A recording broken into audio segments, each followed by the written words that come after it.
Il dit, après ces choses, j'ai mis Abraham à l'épreuve et lui dit, Abraham. Et il répondit, me voici. Je dis, prends ton fils, ton unique, celui que tu aimes, Isaac, et va au pays de Moriah, et là, offre-le en holocauste sur l'une des montagnes que je te dirai. Peuple de Dieu, regardez, l'obéissance est un principe. Dieu se révèle à son serviteur Abraham, qui a marché avec lui pendant plusieurs années. Il fut un temps où Abraham était dans le besoin de l'enfantement, le besoin de la fécondité, le besoin d'un héritier. Quand l'héritier vient au monde, ce même Dieu se révèle à Abraham. Et il dit à Abraham, écoute mon serviteur, tu vas m'offrir ton fils Isaac en holocauste. Ça c'est Dieu qui parle à Abraham. Amen. Ça c'est Dieu qui parle à Abraham. Amen. Et il donne à Abraham les règles de l'accomplissement de cette promesse, de cette volonté émanant de Dieu. Abraham se lève sur l'ordre de Dieu, il prend son fils, il prend 3 de ses serviteurs pour se rendre au lieu indiqué par Dieu afin d'offrir Isaac en sacrifice. Amen. Là, c'est la voie de Dieu. Abraham part sur le lieu du sacrifice, prêt à donner en sacrifice son unique fils à Dieu. Dieu présente à Abraham un autre sacrifice. Amen. Qui est le sacrifice du bélier. Amen. Pour dire, toutefois que Dieu se révèle à vous par une parole prophétique, par un message provenant de lui, de la part d'un homme de Dieu, il vous donnera aussi les moyens pour vous en sortir. Amen. Je veux dire par là, qu'est-ce que je veux dire par là? Je veux dire que si Dieu t'a parlé concernant une chose, une situation, il va aussi favoriser une récompense face à ce qu'il t'a promis. Amen. Je vais me faire comprendre. Dans le cas d'Abraham, il était dit qu'il doit sacrifier Isaac. C'est son unique. Bon, c'est son unique. Pour Dieu, c'est son unique. Mais quand Abraham arrive sur l'autel du sacrifice, Abraham montre à Dieu son dévouement, son zèle pour offrir à Dieu l'unique fils, le fils de la promesse. Mais quand il est sur le point d'exécuter l'ordre de Dieu, Dieu lui fait savoir, c'est maintenant que je réalise que tu es un digne fils et que je peux compter sur toi. Même tu allais jusqu'à ne pas me refuser ton fils, alors regarde un peu devant toi. Dieu lui présente un bélier. Je veux dire quoi? Que à chaque fois que Dieu te demandera un sacrifice, il va disposer les moyens de la récompense. À chaque fois que Dieu te dira, ne va pas ici, cela veut dire qu'il y a un problème là-bas. Il y a un souci là-bas. À chaque fois aussi qu'il te dira, va ici, c'est qu'il y a une récompense qui t'attend. Pour dire en quelque sorte que lorsqu'il y a obéissance, il y a manifestation de Dieu. Amen. Là où il y a obéissance de la voix de Dieu, il y a la manifestation aussi de la voix de Dieu. Amen. Si Dieu sait qu'après le culte, tu vas te rendre à Yopougon, il t'interpelle, il ne va pas à Yopougon, cela veut dire que Dieu déjà, étant esprit, il a vu ce qui va se faire à Yopougon, ce qui va se passer à Yopougon. Amen. Et si toi tu dis, moi j'ai déjà calé mon rendez-vous, j'ai des amis qui m'attendent là pour le show, j'ai déjà dit à mon parent là-bas, je viens aujourd'hui chez toi. Combien de temps quand je vais l'appeler pour dire, tanti ou tonton, je ne viendrai plus. Mais si tu considères ta tante par rapport à la voix de Dieu, tu iras et tu vas périr. Amen. Mais si Dieu dit, tu peux aller, la route est dégagée. Quand tu vas aller, il y a une récompense à gagner. Amen. C'est de cela qu'il s'agit. Amen. Lorsque Dieu t'invite sur son autel, il t'appelle, dit, viens ma fille sur mon autel, mon fils, viens sur mon autel. Viens me célébrer. Viens m'adorer. Viens me glorifier. Sur cet autel, il y a un manque à gagner. Amen. Il y a un manque à gagner. Il y a un manque à gagner. Amen. Il y a une récompense que tu reçois de la part de Dieu. Amen. Parce que tu es sur l'autel de Dieu. Amen. Et Dieu, lui qui t'a invité, saura quoi te donner. Amen. Saura quoi te récompenser. Amen. Pour te consoler. Pour te soulager. Amen. Pour te fortifier. Amen. Mais si tu dis, ne t'approche pas, c'est qu'il y a un problème à ton niveau, alors il ne voudrait pas que tu t'approches. Amen. Dans le principe de l'obéissance, si quand Dieu vous parle, il dispose des choses de sorte que le bonheur vous arrive ou de sorte que le malheur ne vous arrive pas. Amen. Je ne sais pas si je me fais entendre. Quand vous obéissez à la voix de Dieu, lui-même, il met tout en œuvre pour que vous n'ayez pas honte. Amen. Pour qu'il n'y ait point de problème. Amen. Pour que tout se passe bien. Amen. Quand vous l'obéissez. Quand vous l'obéissez, tout va marcher en merveille. Amen. Mais quand il y a désobéissance, il y a problème. Ça, c'est un principe de Dieu. Maintenant, il y a quelque chose qui ne va pas. C'est que de nos jours, beaucoup de gens disent, Dieu m'a parlé. Mais si Dieu t'a parlé, comment Dieu peut-il te parler? Et tu peux aller dans un endroit et trouver le malheur là-bas. Là, c'est un point d'interrogation. Je ne comprends pas pourquoi. Dieu m'a dit de m'engager dans une relation. Souvent, nous voyons dans nos églises, non, le Seigneur m'a dit que telle soeur est ma femme. Une femme que Dieu te donne devient un problème pour toi. Une femme que Dieu te donne devient un problème pour toi, c'est que ce n'est pas lui qui t'a parlé. Si lui t'a parlé, il mettra tout en œuvre pour que tu accomplisses sa parole. Amen. Alors quelqu'un me dira, pourquoi quand Samson a manifesté le désir de prendre Delilah pour femme, Dieu a approuvé. Au point où quand ses parents ont contesté, la Bible dit, c'était dans le plan de Dieu. Mais le plan de Dieu que Samson s'est mis à Samson pour anéantir le peuple de Dieu, les ennemis du peuple de Dieu. Amen. Pour arrêter la mauvaise action des ennemis des enfants de Dieu. Amen. Mais c'est Samson lui-même qui a livré le secret de sa force à Delilah.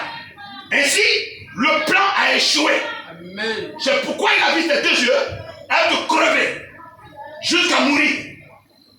Parce que Samson était censé garder le secret d'où lui venait sa force. Amen. C'est pourquoi à sa naissance, l'ange qui s'est révélé à sa mère lui a dit, ne bois ni vin, ni liqueur. Et tu dois honorer le père du Nazaréen. Amen. Mais lui, Samson savait bien comment il a été conçu. Les principes qui ont accompagné sa naissance, le message de Dieu, la voix prophétique. Mais lorsqu'il s'est laissé gagner par le charme, par la beauté de Delilah, il a révélé à Delilah d'où venait sa force. Ainsi, il a perdu ce que Dieu a déposé en lui. Donc, quand il y a désobéissance, il y a forcément une action mauvaise de la part de l'ennemi. Mais si vous obéissez à Dieu, il n'y a pas de problème. Donc, à chaque fois que Dieu te dira pour une action, il faut l'obéir. Amen. Il ne faut pas hésiter d'obéir à Dieu. Il faut l'obéir et tu vas voir qu'il aura des retombées. Amen. Maintenant, les gens associent l'obéissance à la foi. C'est une très bonne chose. Mais moi je dis, dans le principe de l'obéissance, Dieu a parlé à Abraham.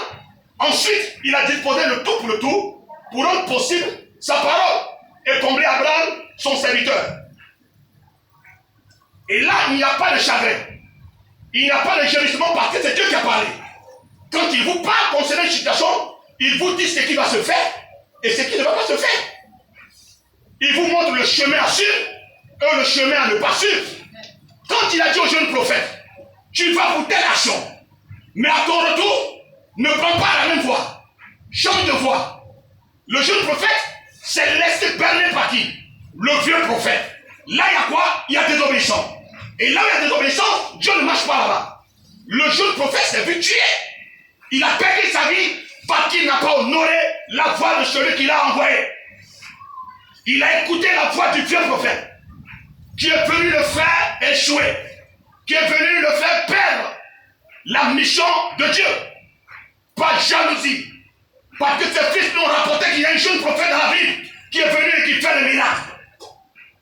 Et lui, à son tour, il va chercher à rencontrer le jeune prophète, lui disant, moi aussi je suis prophète de Dieu, Dieu m'a parlé, viens manger chez moi. Le jeune prophète a dit, Dieu m'a dit de ne pas manger et de me retourner chez moi. Il dit, si, tu dois manger.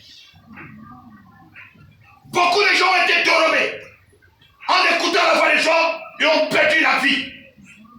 Beaucoup de gens ont perdu la vie parce qu'ils ont écouté un frère qui s'est fait passer pour un messager de Dieu, pour un envoyé de Dieu. Alors, c'est pourquoi Dieu t'a dit, ne va pas ici, tu es allé faire.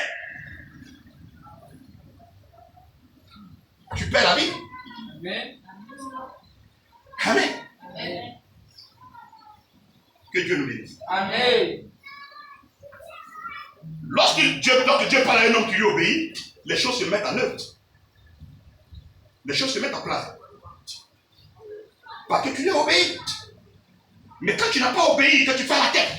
Non, moi je suis trop fatigué. Vous trouvez toujours des arguments pour vous justifier. Et vous attirez sur vous des problèmes. Amen. J'ai bien. Pourquoi y a-t-il tant de risques dans la manifestation de la foi? Donc il y a un risque dans la foi. Il y a un risque dans la foi. Dans la mesure, c'est que Dieu n'a pas parlé. Quand ce n'est pas Dieu qui t'a parlé, et que toi-même, tu vas dire, tu vas jusqu'à dire, Dieu m'a parlé. Mais il ne t'a pas parlé. C'est toi qui as utilisé le nom de Dieu. Alors, tu vas payer. Tu vas payer. Pourquoi? Parce que tu as utilisé le nom de Dieu pour aller là où lui ne t'a pas envoyé là-bas. Pour agir là où lui ne t'a pas demandé d'aller agir. Amen. Donc, il aura un risque là-bas. Je prends un exemple. Je vais prendre une maison de moi-même à un prix de 100 000 francs. Et je dis, Dieu m'a envoyé pour prendre une maison de 100 000. Est-ce que c'est Dieu qui m'a envoyé? Je me suis envoyé ou c'est Dieu qui m'a envoyé? Et quand je vais prendre la maison, je n'arrive plus à payer la maison. Et je dis, j'ai pris la maison par la foi. Dieu m'a parlé. Dieu va payer. C'est fort. C'est faux. J'ai pris la maison par la foi, Dieu m'a parlé. C'est faux. Tu ne peux pas accrocher ton habit là où ta main allait. Et tu prends la maison, tu ne peux plus payer la maison. Et quand tu n'arrives plus à payer la maison, le propriétaire de la maison vient et c'est toi qui fais la bouche, la grande gueule.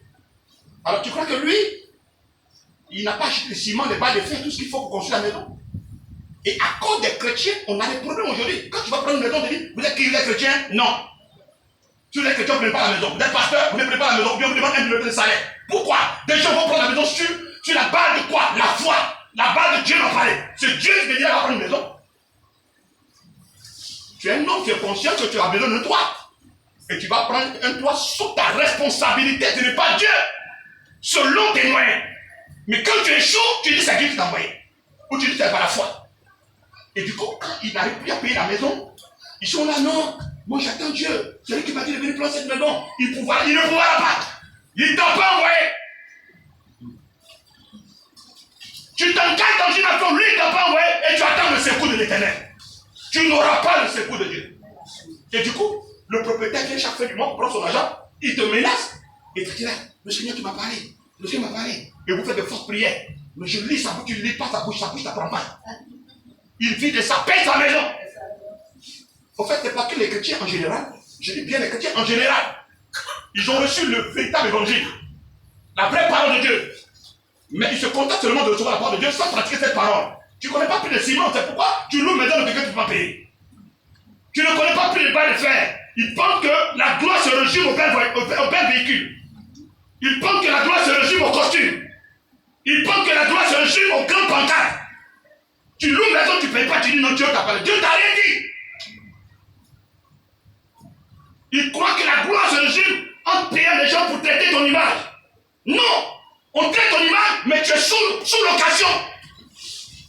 Tu ne connais pas plus de ciment, et en plus de cela, toi tu perds la carte.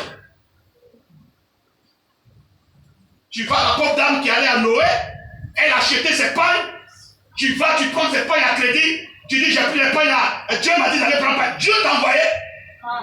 Dieu t'a envoyé d'aller prendre les pagnes à crédit, boucle d'oreille à crédit, vernis à crédit, chaussures à crédit, mèche humaine à crédit, tout est à crédit, et c'est Dieu qui t'a parlé. Ça c'est une foi risquée. Amen. Parce que le Seigneur ne t'a pas envoyé là-bas. Tu es allé chercher les choses à ton propre gré.